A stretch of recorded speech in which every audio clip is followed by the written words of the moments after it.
Tonight, the COVID crisis continues. More cases recorded at Wilcannia, while more exposure sites become listed throughout Broken Hill. From our 7 Spencer Golf Studios, your nightly news with Ruby Kamane begins now. Good evening.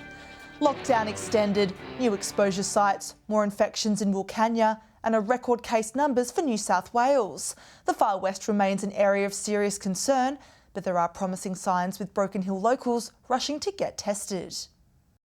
Lines stretching hundreds of metres and around the block, enduring long wait times to keep our community safe. Broken Hill locals flooding testing clinics after our 2 major supermarkets were labelled as exposure sites. They know exactly what to do, they know how to run a drive-through and they're doing well, and we thank them all for coming every day. It's a case of so far so good for Broken Hill, with only 1 previously recorded case. Not so for our neighbours in Wilcannia. 3 additional cases overnight, bringing the total number in our district to 7. We call on anyone who has been in or near Wilcannia in recent days to please get tested. And unsurprisingly, our regional lockdown is extended until at least the 28th. And while vaccination remains the key to some freedom, the Premier is optimistic for the regions. Everybody would appreciate and expect us to take a precautionary response, given we have the opportunity to get down to 0 cases in the regions. Council's routine cleaning ramping up, with our mayor asking the community to support businesses which are labelled as exposure sites. For all those businesses, when they do their deep clean, their staff are in isolation, when they reopen, let's go back and support them. Today's testing lines showing the community is in this together, even when we're kept apart. And our Broken Hill reporter Lachlan Itter has a breakdown of exposure sites in the Far West and what you need to do if you've been to one of those locations. The big news from overnight is that our 2 major supermarkets are now listed as exposure sites. If you were at Broken Hill, Woolworths or Coles during these times, you are considered a casual contact. This means you need to get tested and isolate until you receive a negative result. If that exposure was in the last 4 days, you must get tested again on day 5 after you were exposed. After that test, you need to wear a mask and limit your movements until you receive another negative result. The original alert incorrectly stated Coles Express, but it is the supermarket which is of concern. And I think for the community, every day they're checking websites to make sure that what the numbers are, checking to make sure that hotspots have been identified.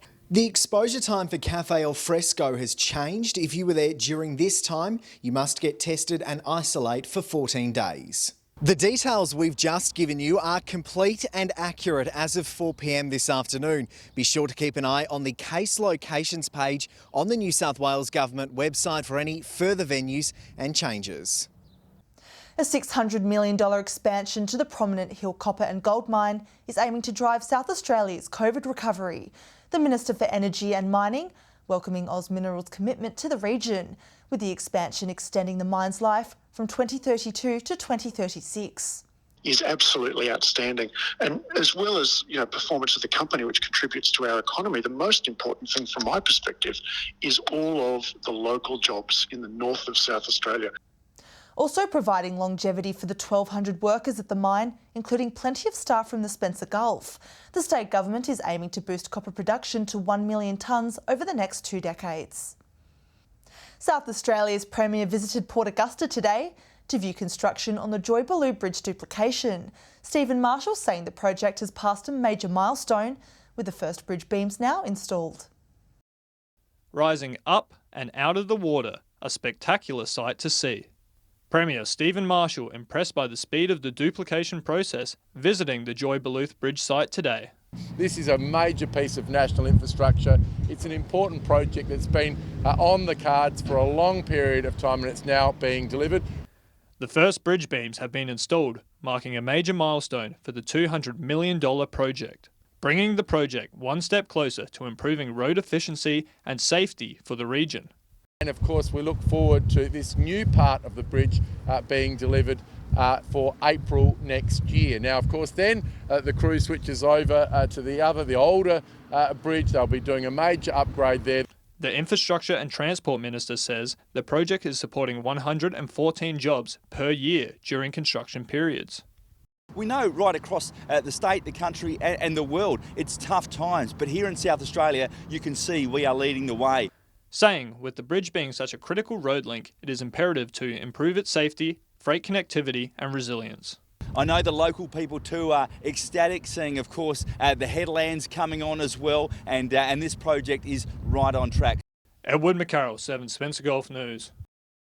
An elderly driver has lost his licence after being caught travelling more than 80 kilometres over the speed limit at Alma. At around 2:45 yesterday, Highway patrols detected a vehicle travelling at 182 kilometres per hour in a 100 zone.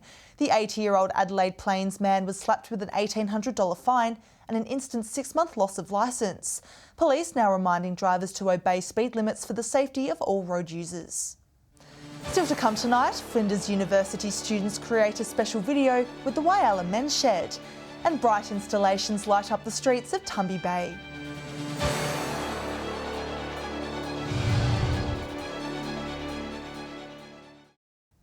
Welcome back.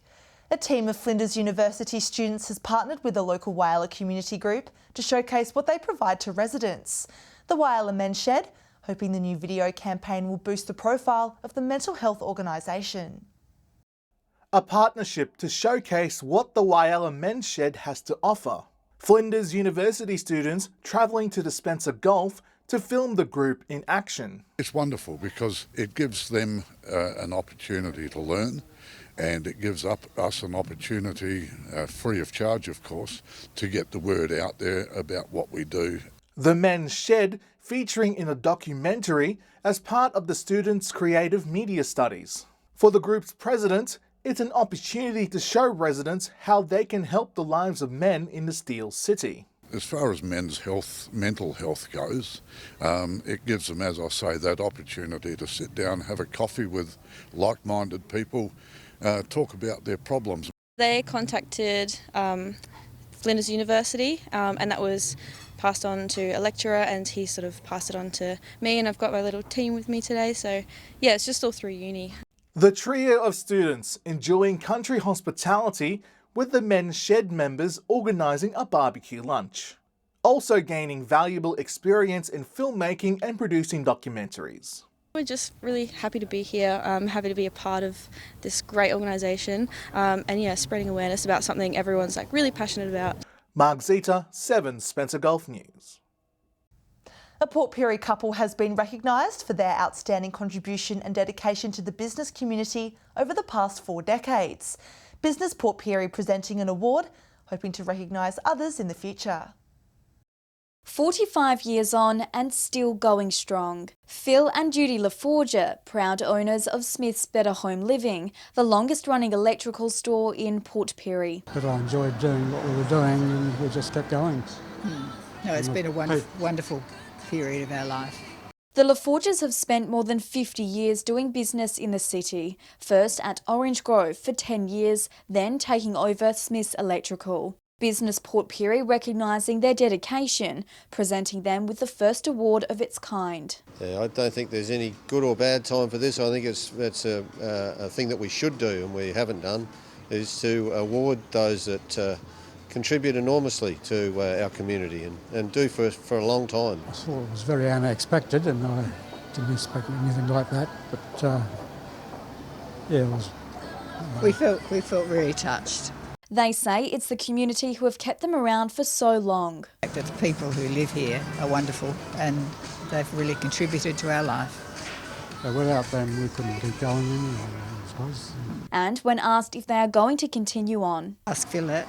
The business is continuing on. The son is doing a lot of work in the background, work that we did, and we hope that the customers stay with us, yes. Katrina Musson, 7 Spencer Gulf News.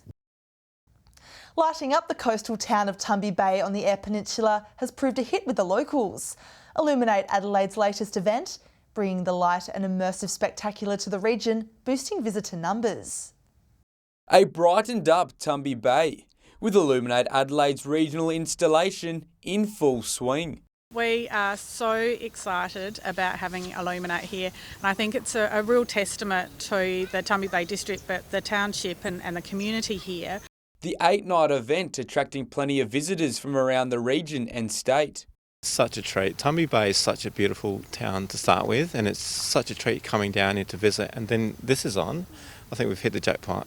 The event proving a massive boost for local businesses around the town, with the opening weekend hailed a major success. Local hotels had to turn people away on Saturday for dinner. In fact, it was over 40 bookings at one hotel alone, so it's wonderful to see that. Locals loving the vibrancy around the streets. Magic. Little Tumby thrives on these things. We're quite lucky we get Colour Tumby come here. Now we've got this thing coming here and the town's alive. The Neon Dog Park, clearly a favourite among many. The dog over there doing a poo is fantastic because it's the first poo that I see that doesn't stink. Saturday night is the closing night, with the Tumby Bay Hotel hosting a hub with music, food and drinks, while the children's hub will keep the kids entertained. Got a family-friendly hub here at the Neon Dog Park, bouncy castle, glow-in-the-dark face paint, food, drink. Dylan Smith, 7 Spencer Golf News. Stay with us after the break. Manufacturing apprenticeships and job opportunities pushed for Gulf locals. And kindergarten students tour the agricultural school at St Mark's College.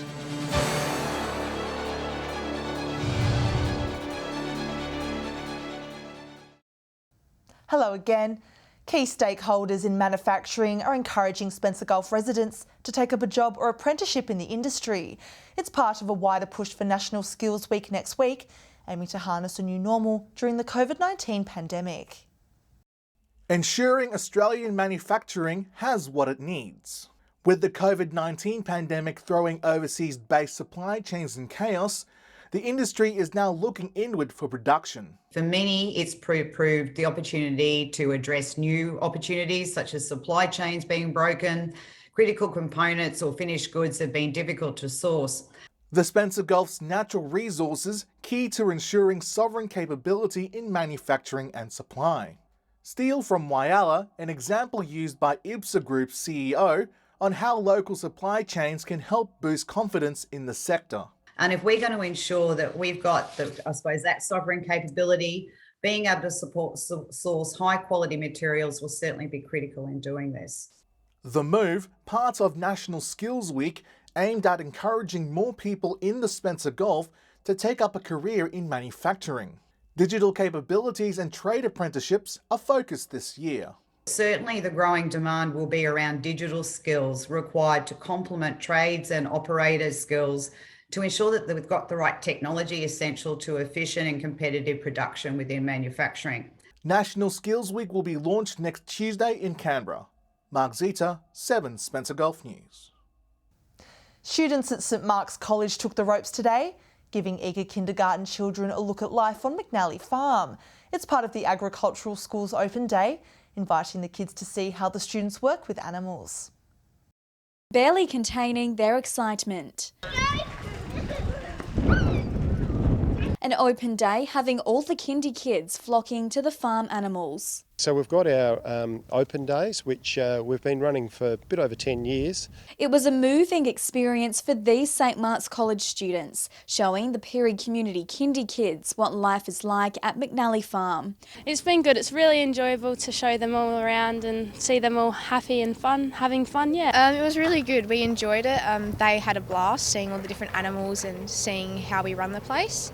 Yeah, it was a good experience. From feeding the cows, sheep and goats to petting a chicken, the experience giving the students and children an opportunity for social interaction while learning a thing or two about farm animals. I've been telling them how the animals act and how we take care of them, how we run the vegetable practicals and the animals side of the agriculture. Agricultural Manager Joel Head says he's proud to see the students take the lead. It's terrific. It's amazing if you see some that are here for a few hours, how shy they might be in the morning and then how confident they are a few hours later. Katrina Musson, 7 Spencer Golf News. The Corn Cup is set to go ahead this weekend with new COVID-19 restrictions. The Volunteer Committee, working hard to see the event go ahead after last year's Cup was cancelled. Another day of thoroughbred racing given the green light. The 2021 Quorn Cup set to take place this Saturday after fears it would be cancelled with the uncertainty around coronavirus restrictions. Gates open 11 o'clock. Just in general, they come and have a good family fun day out. The event, capped at 1,000 patrons, which organisers say should still allow for a terrific atmosphere. Organisers saying that the event is a great chance for community members to unwind after a challenging year so far. With live music, children's activities and plenty of race-side antics planned for the day. The local mayor thrilled that the event brings patrons from far and near to the town. And a lot of these people, because of the nature of the Cup, actually stay overnight. So as a tourism thing, it's a great boost to the community. The volunteer committee saying how hard it is to plan an event when things can change so quickly, and is asking everybody to abide with social distancing regulations and sign in with a QR code or register. Masks to be worn inside. Outside, we've got no real restrictions. All it is you got to sit down when eating or drinking. Edward McCarroll, 7 Spencer Gulf News.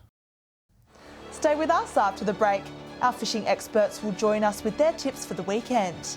And we'll have all the weather details with Alex Sykes.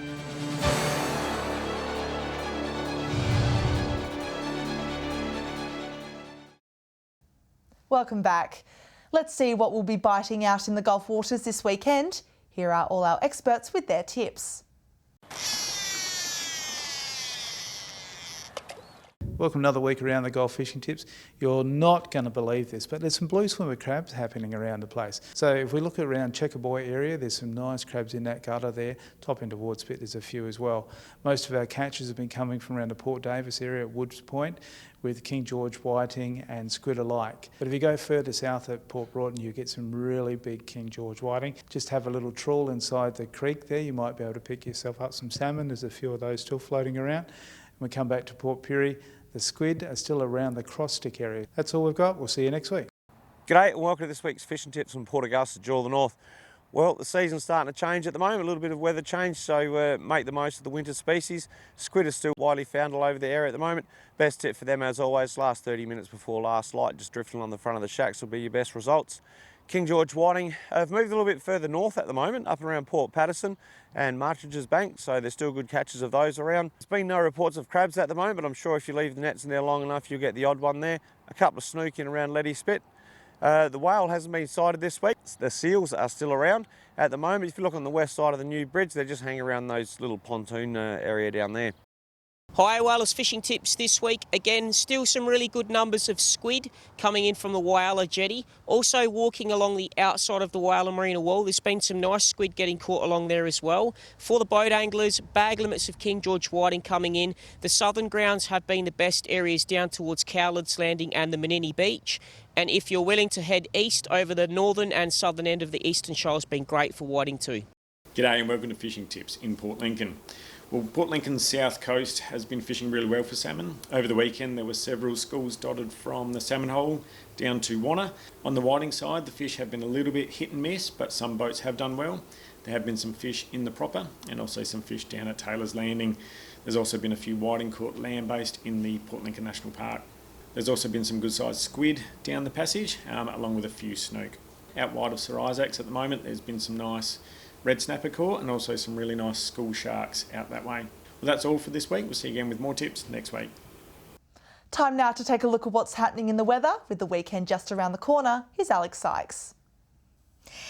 Thanks, Ruby, and good evening, everyone. Well, gorgeous conditions across most of the Gulf today, but I'm sorry to report there are some showers in store for parts over the weekend. More on that in just a moment. From 3 p.m. today, it was partly cloudy in Whyalla 14, Broken Hill was sunny and 20, and Coffin Bay had a shower or two and was 19 degrees. Port Lincoln, Kadina and Adelaide got to 21, Woodna was partly cloudy and 23, Port Pirie 22, and Port Augusta was mostly sunny with 24 degrees. Taking a look at the satellite image now, cloud in the south with a frontal system is producing showers and the odd storm, mainly near the coast. Skies are clear further north due to a dry air mass and receding high pressure ridge. Moving on to tomorrow's weather outlook now, and we'll start with the Gulf waters. North to northeasterly winds about 10 knots, seas below 1 metre, and south to southwesterly swells below 1 metre. Showers across most of the region tomorrow. Port Lincoln showers easing 18, Cleve 19, Woodner 20 degrees. Whyalla is set to reach 22, Port Augusta 24 and Kadina 17. Port Pirie 20 degrees, Clare showers and 16, and Broken Hill will be partly cloudy and 23 degrees. Taking a look at that all-important weekend forecast now, Cooper PD 24 on Saturday. It will reach 21 in Port Augusta and Broken Hill, Woodner and Port Pirie to top 19, 20 in Whyalla, Port Lincoln and Adelaide showers and 17 degrees. And on Sunday, Cooper PD will have a top of 29, 23 in Port Pirie and Broken Hill, Port Augusta partly cloudy 26, Port Lincoln showers and 18, Whyalla 24, a shower or two in Woodner 21, Kadina and Adelaide will have showers and 19 degrees. A look now at next week's forecast. Port Lincoln, Kadina and Woodner all to reach 15, Port Augusta 18, Whyalla to top 17, Port Pirie and Broken Hill will be 16 and Cooper Pedy will be sunny and 19. Well, it seems to be clearing up slightly next week, Ruby. Just one more day to get through until the weekend, and that's all the weather from me for tonight. Back to you. Wonderful, thanks for that, Alex. And that's the local news this Thursday evening. Thanks for joining us. I'll have updates later. Until then, enjoy your evening. Good night.